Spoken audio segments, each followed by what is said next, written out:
नमस्कार, मैं हूँ सुभाषिता। इस वीडियो में आप कार्तिक मास महात्म्य की कथा के 25वें अध्याय का श्रवण करेंगे। तीर्थ, व्रत और दान आदि के करने से समस्त पाप नष्ट हो जाते हैं, मगर प्रेत योनि में रहने वाले को इसका अधिकार नहीं है। तुम्हारे दुख को देखकर मैं अत्यंत दुखी हूँ और तुम्हारा दुख दूर किए बिना मुझे संतोष नहीं होता। तुम्हारे पाप बड़े भारी हैं, क्योंकि यह तीनों योनियां बहुत बड़े पाप करने वालों को ही प्राप्त होती हैं, और प्रेत योनि तो थोड़े पुण्य से नष्ट भी नहीं हो सकती। लेकिन मैं तुम्हें इस योनि से अवश्य छुड़ाऊंगा। इसलिए मैंने जो कार्तिक का व्रत किया है उसका आधा पुण्य तुम्हें देता हूँ, क्योंकि यज्ञ, दान, तीर्थ से सब निश्चय ही कार्तिक के व्रत के पुण्य के समान नहीं है। देवर्षि नारद बोले, हे राजन, इतना कहकर धर्मदत्त ने उसको ओम नमो भगवते वासुदेवाय यह द्वादशाक्षर मंत्र सुनाया और तुलसी का जल उसके ऊपर छिड़का। बस फिर क्या था, क्षण भर में वह प्रेत योनि से छूट प्रज्वलित शिखा के समान दिव्य रूप धारण कर लक्ष्मी के समान सुंदर हो गई। तब वह धर्मदत्त को दंडवत करके प्रसन्नता से गदगद होकर बोली, हे ब्राह्मण, आपके आशीर्वाद से मैं इस घोर नरक से छूट गई हूँ। मुझ पाप सागर में डूबती हुई के लिए आप नौका के समान हैं। नारद जी ने कहा, हे राजन, अभी कलहा इसी प्रकार कह ही रही थी कि वहाँ पर विष्णुगण एक देदीप्यमान विमान लेकर आए। विमान के द्वार पर अप्सराएं और गण बैठे हुए थे। धर्मदत्त ने उनको देखकर प्रणाम किया।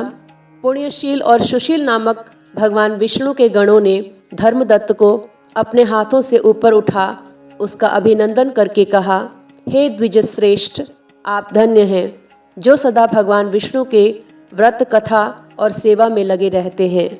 आपने जो अपने बाल्यकाल में पवित्र और शुभ कार्तिक व्रत किया था, उसके आधे फल से कलहा के पूर्व जन्म के एकत्रित पाप नष्ट कर दिए हैं। यही नहीं, आपकी कृपा से उसके सैकड़ों जन्म के पाप नष्ट हो गए हैं।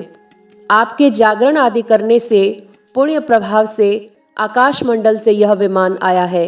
हे ब्राह्मण, अब हम इसे भांति भांति के भोगों से युक्त बैकुंठ में ले जा रहे हैं। आपके दान पुण्य के प्रभाव से यह भगवान विष्णु के पास रहेगी। आप भी इस जन्म के बाद अपनी दोनों स्त्रियों सहित बैकुंठ में विष्णु जी के पास रहोगे और मुक्ति को प्राप्त करोगे। हे दया सागर, वह मनुष्य धन्य है और जन्म उन्हीं का फलीभूत है जिन्होंने तुम्हारी तरह विष्णु जी की भक्ति की है, क्योंकि भगवान विष्णु अपने भक्तों को भला क्या नहीं देते हैं।